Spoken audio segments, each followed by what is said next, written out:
Today at 1, the 17-year-old boy accused of murdering 3 young girls at a dance class in Southport can now be identified.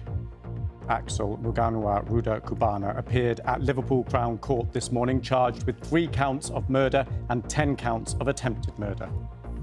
Also on the programme, GPs in England will start limiting the number of patients they see after the British Medical Association announced immediate industrial action. The Bank of England cuts interest rates to 5%, the first drop in 4 years. And the BBC faces questions over why it didn't sack presenter Huw Edwards when it learned of his arrest on suspicion of child abuse image offences. And new signs of life at the stump of the felled Sycamore Gap tree, giving hope it could live on. On BBC London, the mayor condemns last night's violence as completely unacceptable after protesters clashed with police in central London. Over 100 people have been arrested.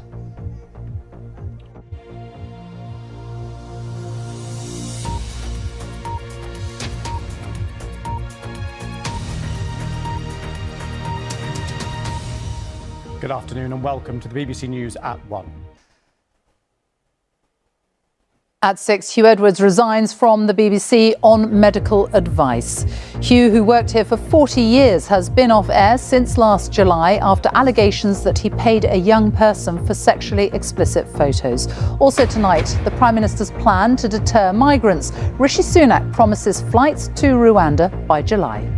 Hello from Westminster. He'd promised to send migrants by the spring. He now says it'll happen by the summer. But first, he has to pass a new law tonight. More pain for homeowners as 5 mortgage lenders increase their rates again, with others expected to follow. How crucial technology on so-called smart motorways has been hit by hundreds of power outages. And coming up on BBC News, following their defeat to Everton, Nottingham Forest have requested the recorded audio between officials is released after they publicly criticised VAR.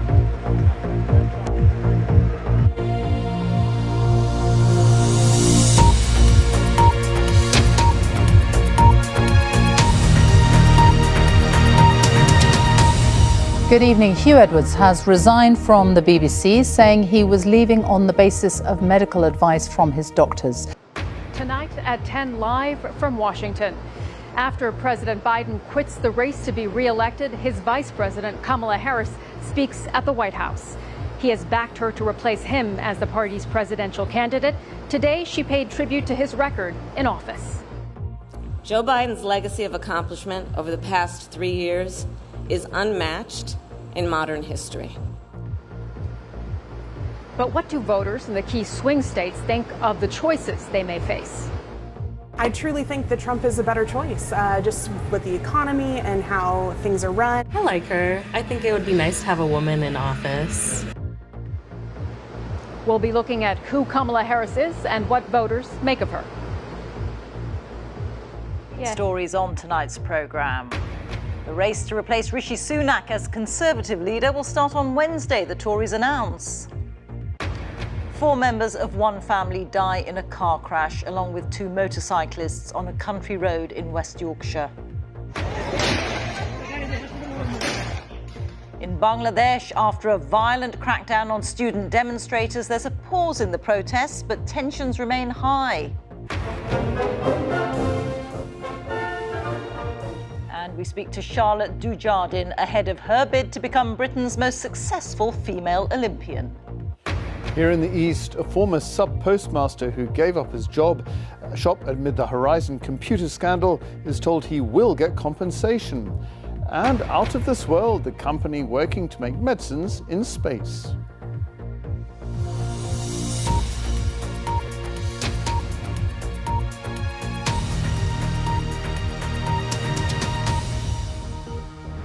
Good evening and a very warm welcome to the BBC News at 10 live from Washington. Today at 5, a third person in the UK tests positive for coronavirus and is being taken to a specialist NHS treatment centre. As tests continue, it's revealed the person did not catch the virus in China, where most cases have been found, but elsewhere in Asia. Our view is there's now a group of countries where the risk is very, very much lower than China, and very, very much lower in particular than Wuhan and Hubei. But it's probably sufficient that we move on to our next stage, which is slightly to expand the geographical boundaries where we're giving this advice. Meanwhile, the death toll in China has risen to 565, but Beijing's ambassador to the UK says the reaction has been excessive. Rumors and panic are more frightening than the virus itself. Yes, we'll be asking a specialist for the latest guidance on the spread of coronavirus and what response is considered appropriate. The other main stories on BBC News at 5. Scotland's Finance Secretary has resigned on the day of the budget after sending messages to a 16-year-old boy on social media. The First Minister said there was no place for him in government. Derek Mackay's conduct fell far short of what is expected of a minister. Indeed, he offered his resignation to me and I accepted it was not an option for him to remain in government. President Trump will be speaking in public for the first time very shortly since being cleared at his impeachment trial in the US Senate. And this is the scene at the White House right now. The President, due to make a statement shortly, will bring that to you. I'm Spartacus! I'm Spartacus! And later in the hour, tributes to the Hollywood legend Kirk Douglas, who's died at the age of 103.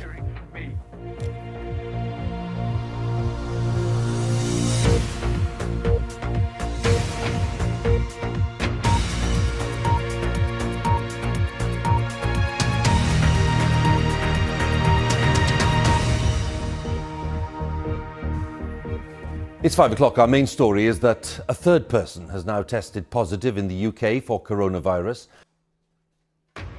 You're watching BBC News at 9 with me, Carrie Gracie. The headlines. He's got it! England have won the World Cup! English cricket celebrates an astonishing victory in the World Cup final at Lord's. They lifted the trophy after beating New Zealand with the final ball of the tournament. We did it! Joff delivered! And we were brilliant! Joffre delivered! He's a England, world champion! Other news, the Foreign Secretary Jeremy Hunt will launch a fresh bid to stop the Iran nuclear deal unravelling at an EU meeting this morning. A sharp rebuke for President Trump. He's accused of racism after tweeting that 4 congresswomen should go back to where they came from. New figures from the Mayor of London show what he says is a clear link between poverty in the capital and rising youth crime. It wasn't all the cricket. It went down to the wire at Wimbledon. Novak Djokovic makes history after beating Roger Federer in a final set tiebreak.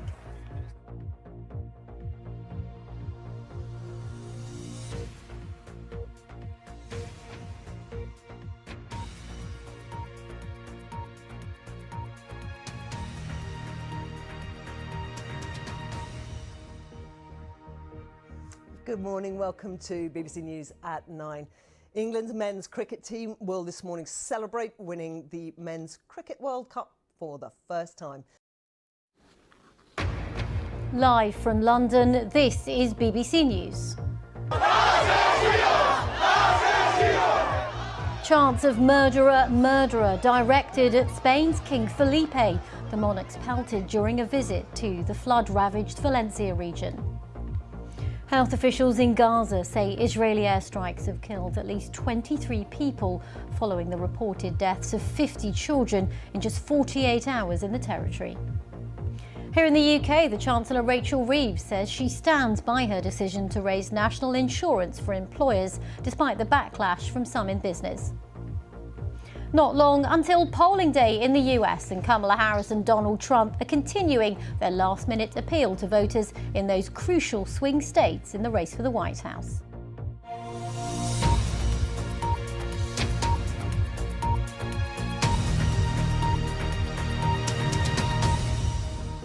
Hello, I'm Regina Vaidyanathan and welcome to this hour.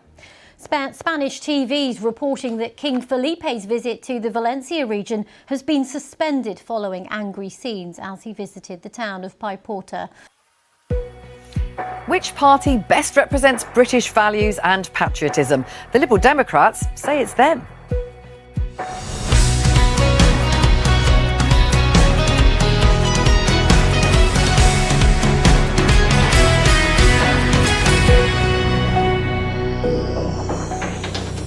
Hello, I'm Vicky Young and welcome to Politics Live. Joining me, Susie Boniface from The Mirror, Miranda Green from The Financial Times and Tim Stanley from The Telegraph. At his party conference in Bournemouth, the Lib Dem leader wants to see taxes go up on banks, energy firms and tobacco companies. Will voters agree? And we'll be joined live by the party's deputy leader. I'm enjoying this, honestly. And should politicians do things like this? Remember, it's your BBC News, so we want to hear your voice. Our contact details are on the screen now.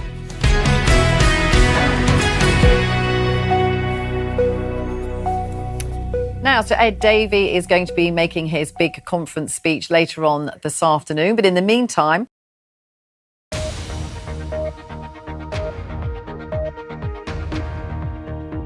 no deal. Striking Boeing workers reject the pay offer from the aerospace giant, dealing a fresh blow to its new chief executive's plans to turn around the business. Tesla in the fast lane. Sales and profits are up. After cutting vehicle prices, Tesla shares soar on the news. The IMF tells the BBC tariffs could spark a trade war with huge global consequences. You could end up with a loss to world GDP of close to 7%. So these are very large numbers. I mean, 7% is basically, losing the French and German economies. That's the size of the loss that would be. McDonald's loses billions of dollars in share value after its burgers are blamed for an E. coli disease outbreak. And how to make rice production more sustainable as the industry sends millions of tons of methane into the atmosphere. We talk to the boss of Tilda.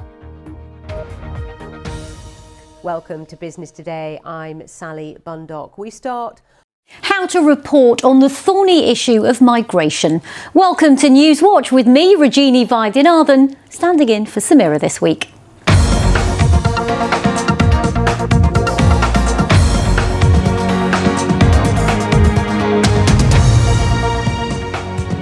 Coming up, does BBC News provide a wide enough range of views and context about those seeking to move to the UK? And was the line-up on Sunday's Laura Kuenssberg show a fair reflection of the local election results?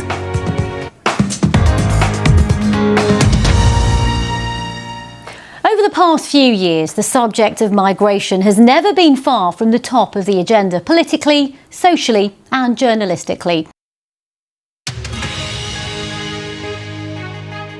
Live from Singapore, this is BBC News.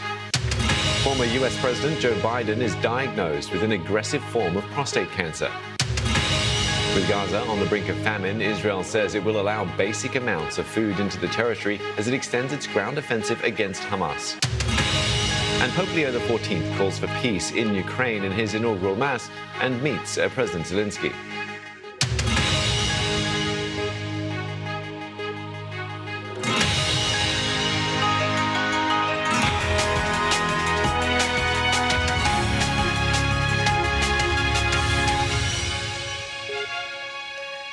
Hello and welcome to Newsday. I'm Steve Lai.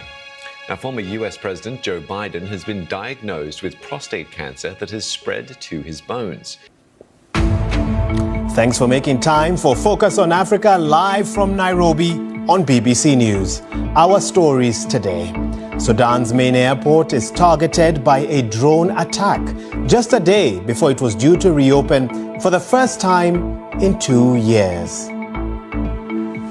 Meanwhile, Madagascar's Gen Z protesters criticized the country's new prime minister, calling his appointment non-transparent.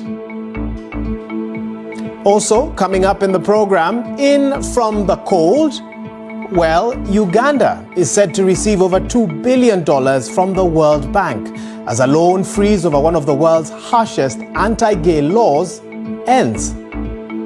And from hardship to high wire, how circus skills are lifting young lives in Guinea.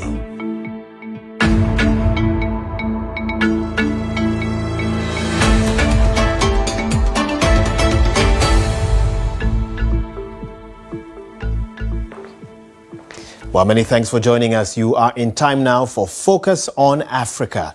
I'm Wahiga Mwaura.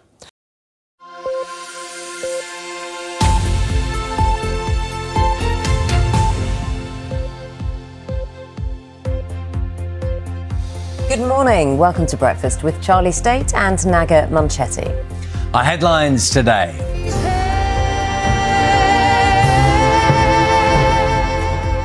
Celine Dion brings the curtain down on a spectacular evening in Paris as the 2024 Olympic Games officially gets underway. It was an ambitious opening ceremony. Thousands of athletes sailed down the River Seine past some of the city's most famous landmarks. And now here in Paris, Team GB begins its chase for their first medal of these games. There are opportunities in diving and road cycling, while British stars Max Whitlock and Adam Peaty get their competitions underway. A wildfire in a popular tourist resort in Western Canada still burns out of control as officials warn it could have destroyed up to a third of the historic town of Jasper. And whilst there will be some sunshine around today, still a few showers to come to get us through Saturday, some more than others, but Sunday at the moment looking like a really lovely summer's day, dry, sunny and warm. I'll have the details here on Breakfast. The Olympic Games in Paris have now officially begun, with stars like Celine Dion and Lady Gaga performing in an elaborate but rain-soaked ceremony. Hold fire. Ukraine was on the White House agenda for the President and the Prime Minister. But despite Zelensky's pleading to shoot Western missiles into Russia, Ukraine still waits.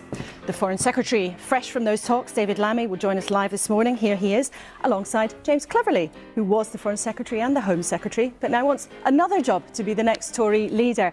Welcome to you both. David Lammy, an incredibly intense time for you and what's still a new job. Yes, it was very important to be with Tony Blinken in Ukraine, of course, for discussions with Zelensky, and then on to the White House with Biden, with the Prime Minister. So it's been a big week, an important week. And we'll talk to you about that later. But any tips for what it's like being Foreign Secretary, juggling such a range of difficult dilemmas? Well, look, this is a very intense time. I think it's right that David and the Prime Minister went to the US. Our relationship with them is absolutely key and must be maintained at all costs. Okay, well, we'll look forward to talking to both of you a bit later in the show. But roll up. It is conference season again. Ed Davey will join us, hopefully not on a jet ski, but there he is. He's joining us live later from the Lib Dem Jamboree in Brighton. And Bond star Ben Whishaw, the voice of Paddington, on his new show, the one that changed his life back when he was 18. Young people have all these questions, and there's so much that feels incredibly frightening about the world in a very raw way when you're young. And there's something this play goes right into. And with me at the desk for the next hour, Piers Morgan, broadcaster and journalist, General John McCall, the former Deputy Supreme Allied Commander of Europe at NATO, and Eva Santina Evans, the politics correspondent for the website Politics Joe.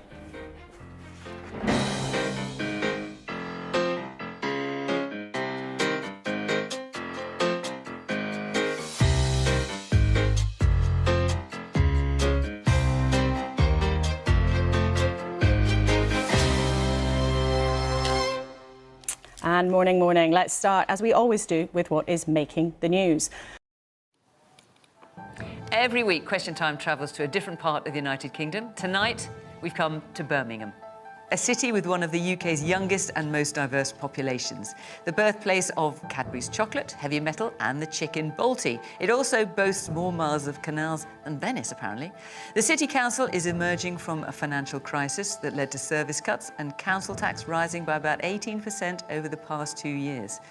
As usual, our audience members arriving here this evening reflect the general political picture across the nation. And tonight they want to ask, are our politicians capable of having an honest conversation about integration and immigration?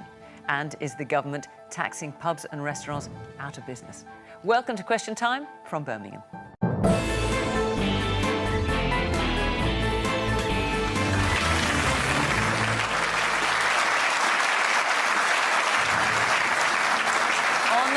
from the government, the Culture Secretary, Lisa Nandy, who once ran against Keir Starmer for the Labour leadership. She's described the recent turmoil in Labour ranks as unforgivable.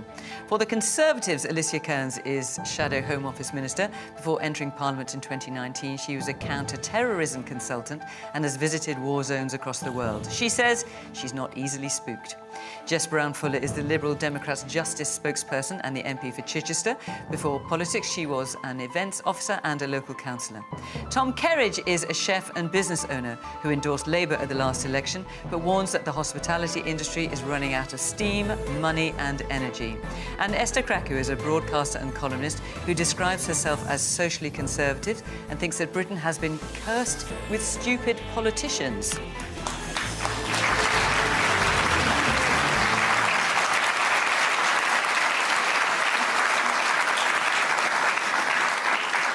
So let's see what she thinks tonight. Good evening. Welcome to our panel of politicians, and Esther and Tom. And of course, welcome to you all for coming here tonight in Birmingham. Great to see you, and welcome to you at home. Join the conversation on social media or just sit back and watch the programme and hear what everyone's got to say. In the Tory leadership contest, the battle is on to make the final two. Who most looks like a leader in waiting? And President Biden warns Hurricane Milton could be the worst to hit Florida in a century. More than 1 million people have fled their homes. How devastating could it be?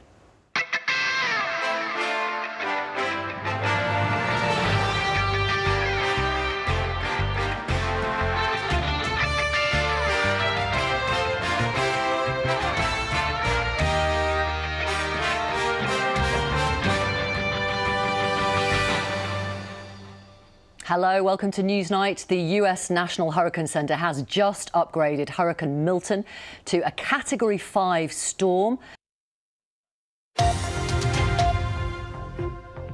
Hello, I'm Geeta Gurumurthy. You're watching The Context on BBC News. There was a lot of chaos, a lot of confusion earlier today here in Beirut after this new wave of attacks. And perhaps there is the expectation that there's more to come. It has been a nightmare. Probably this is the worst day of my life as a physician. In my past 25 years in practice, I never removed as many eyes as I did yesterday. The center of gravity is moving to the north. This means that we are diverting forces, resources and energy towards the north. This event confirms that there is a serious risk of a dramatic escalation in Lebanon, and everything must be done to avoid that escalation. Well, joining me tonight are Rena Shah, political strategist, and Andrew Fisher, columnist at the iPaper.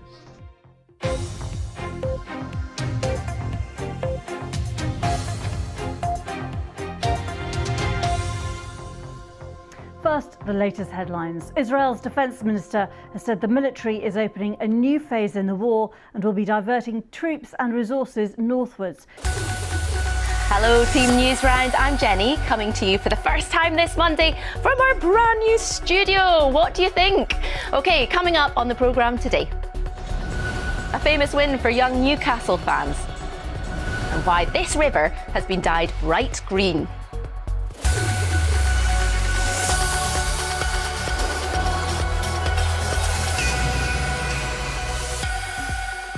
Let's start today, though, in space on the International Space Station, where astronauts Butch Wilmore and Sunny Williams are a step closer to returning to Earth after being stuck in space for 9 months.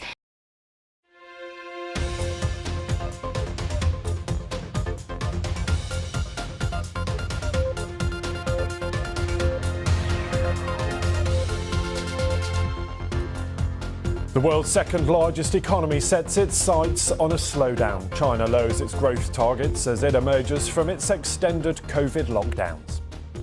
And the Credit Suisse crisis deepens. The biggest shareholder in the scandal-hit Swiss bank dumps its stake. So what next for the former giant of Swiss banking?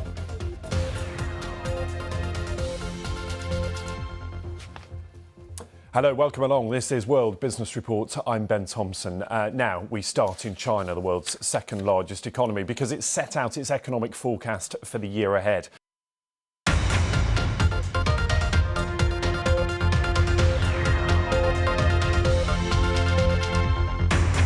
More trouble for Boeing as it faces a new investigation in the US, this time over the 787 Dreamliner. Plus, what do Asians think of British food? Quite boring, actually. Not so special. Ouch. We'll catch up with the British companies trying to spice up their offerings to the region.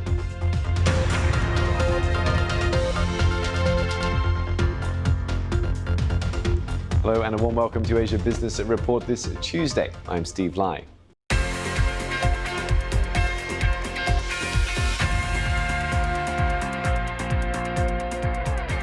Hello, welcome to Sports Day. I'm Huw Ferris. The headlines this evening: scheduling problems, slippery courts, and now the French Open has another problem. No more Novak Djokovic. The defending champion withdraws through injury. The rain is following England and Scotland's cricketers. Their opening match at the T20 World Cup has delivered a 6 and only just over 6 overs in Barbados. And maybe not mathematically a must-win, but England do need to kickstart their Euros qualifying campaign in France. We always want to win games, and of course it would really help us to put us in a better position when we win the game. Also coming up on Sports Day this evening, how climate change might impact rugby union, with Gloucester's home for more than a century and a quarter at most risk.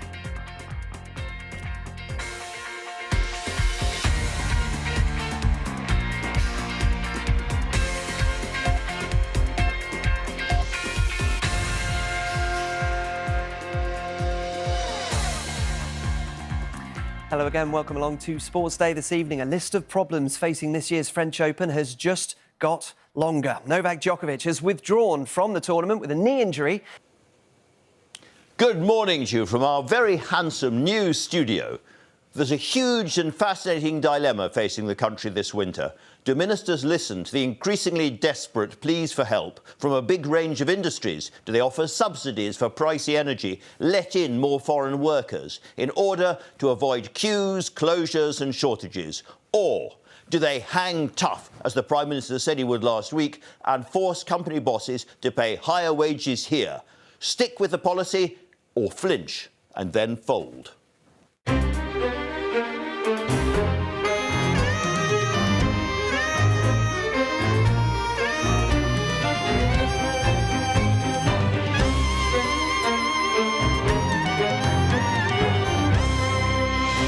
Well, I'm joined live in the studio this morning by both sides of that argument, by the business minister who's been sitting down with the company bosses, Kwasi Kwarteng, and by the founder of one of Britain's big 6 energy companies, OVO's Stephen Fitzpatrick.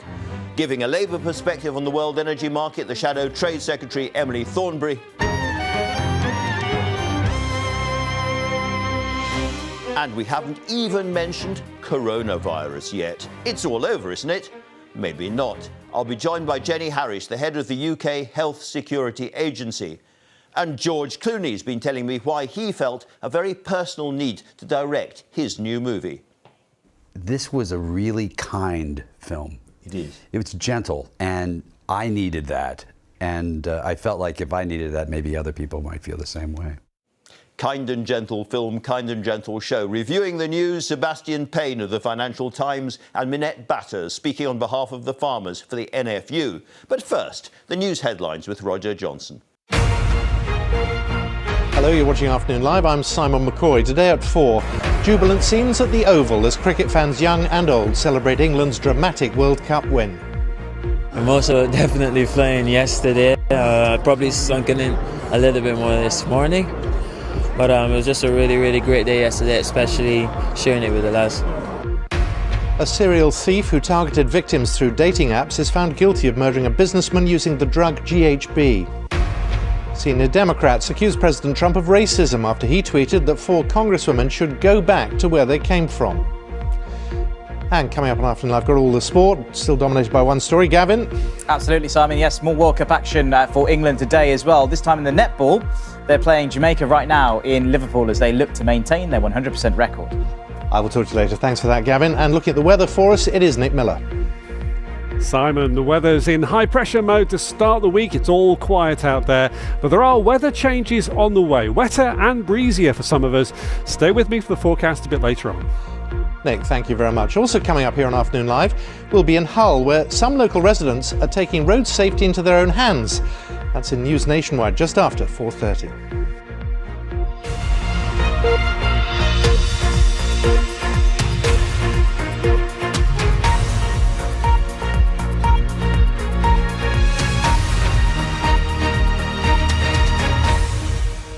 Hello everyone, this is Afternoon Live. I'm Simon McCoy. 1966, 2003 and now 2019. The years we heard the words, England have won the World Cup.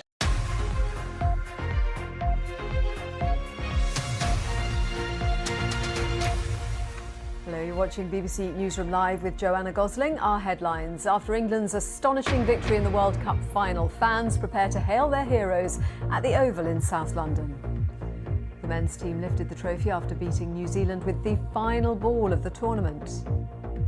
We did it! Joff delivered! And we were brilliant! Joffre delivered! He's a England, world champion! A fresh bid to stop the Iran nuclear deal unravelling. The Foreign Secretary Jeremy Hunt joins EU counterparts to discuss ways to respond to recent tensions. Well, it isn't dead yet, and we are totally committed to keeping the Middle East denuclearised. Senior Democrats accused President Trump of racism after he tweeted that 4 Congresswomen should go back to where they came from. The Second World War codebreaker Alan Turing is to become the face of the Bank of England's new £50 note. New figures from the Mayor of London show what he says is a clear link between poverty in the capital and rising youth crime. And coming up, we ask the family of astronaut Alan Bean, the 4th man on the moon, what it was like to watch the landings unfold.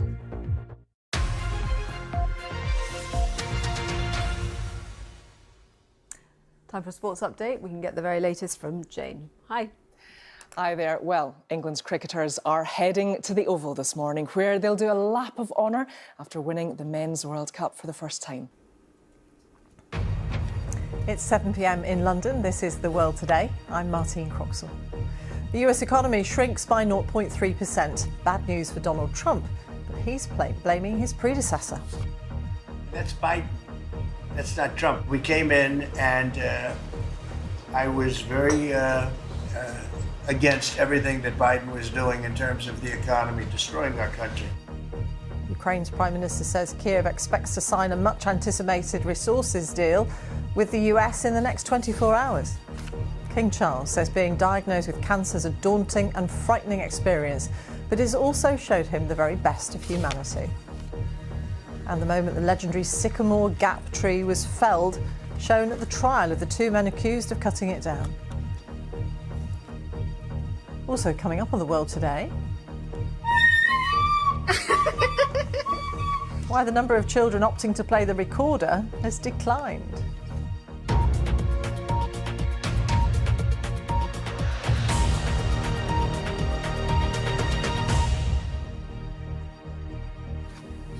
Hello and welcome to The World Today, an hour of international news from the BBC. Live from London, this is BBC News. So Keir Starmer announces a new digital identity scheme aimed at cracking down on illegal working in the UK. You will not be able to work in the United Kingdom if you do not have digital ID. It's as simple as that. A gang of cybercriminals who hacked a British nursery chain is threatening to publish more children's images online. Israel's Prime Minister will address the UN General Assembly later after several Western allies recognized Palestinian statehood. And a fascinating fossil, the million-year-old skull that could totally change our understanding of human evolution.